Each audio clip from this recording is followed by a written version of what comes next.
So this will be the part 3 for descriptive analysis using R language. But before starting this video, I would like to request all of you to please go through our part 1 and part 2. Also, I would recommend to please go through the statistical concepts that are very much required for a data science project. So before much ado, let's get started.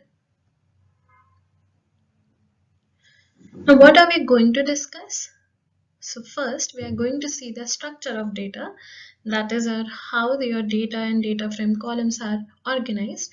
We're also going to find out the unique values in any column of the data set, how to get the coefficient of variation and mode, basic statistical terms using R, how to install any library in R, which is very much required because as of when required, we need very large amount of libraries. Now, how to define any user-defined function in R. Since we have already loaded the workspace, so my underscore data contains our data frame. Now let's see the structure. In this str parenthesis my underscore data, we see the different column names and its different data type. So for example, sepal length is numerical data type, species is character data type. Now let's see the unique value in column species.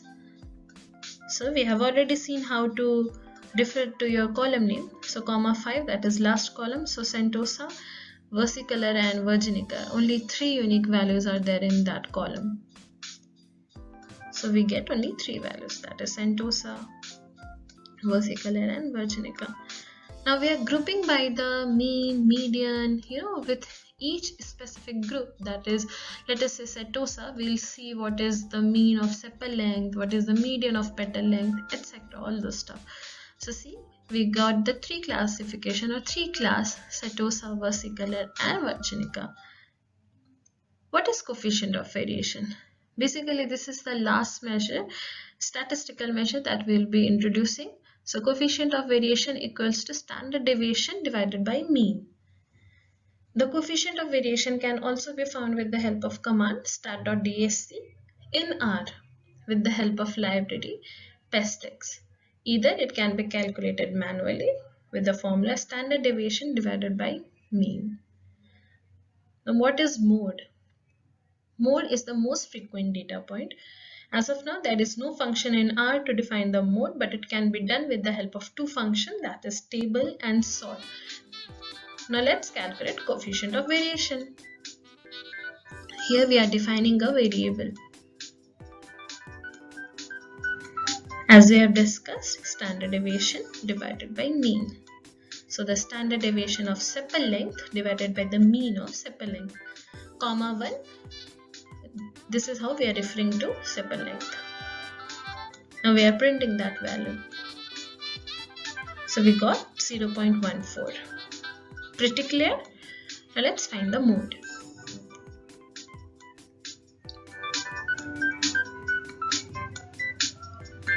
So as I told, we'll be using 2 functions, table and sort. Now why table? Because we'll be seeing the frequency of each value of column sepal length. Now we'll sort those values in descending order. So here we are seeing different values and its frequency. So if we see the last value, that is value 5 has the most frequency, that is 10. So the mode of this sepal length is 5. Now let's see how to install any library. We got error, library pestex is unavailable. So let's download it. Click on package, then select install package, then select your cran image. And then select your library name. So here we are installing library pestex.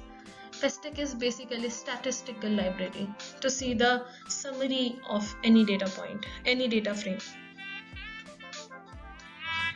Click on yes, then again yes.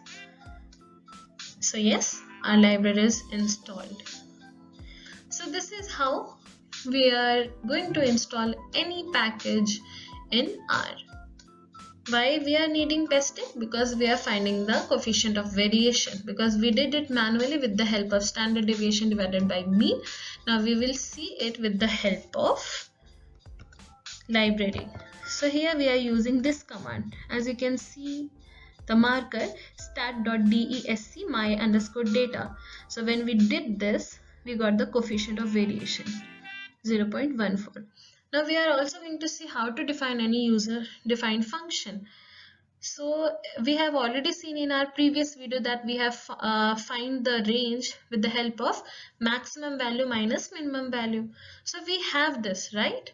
But if we need to define any function, so range underscore f, this is the name of our function. So function x, and we are finding the range. So how range can be calculated? It can be calculated maximum of x minus minimum of x, and then we are returning that value, correct? And then we'll be calling this function. Now how to call this function? Very similar as any object oriented program. So range underscore f, my data. Now why comma 1? Because comma 1 indicates sepal length. We are referring to first column of data frame, that is my underscore data. So we get the value 3.6. So 3.6 here also and 3.6. So with the help of manually we can calculate range or any other value, or with the help of user defined function also. I think we are clear with the demonstration, like how to calculate mode and coefficient of variation. We have already seen how to install library in our console. So please do like, comment and share our video, and don't forget to subscribe. Also you can press the bell icon below so as to get your personalized notification. Thank you for watching.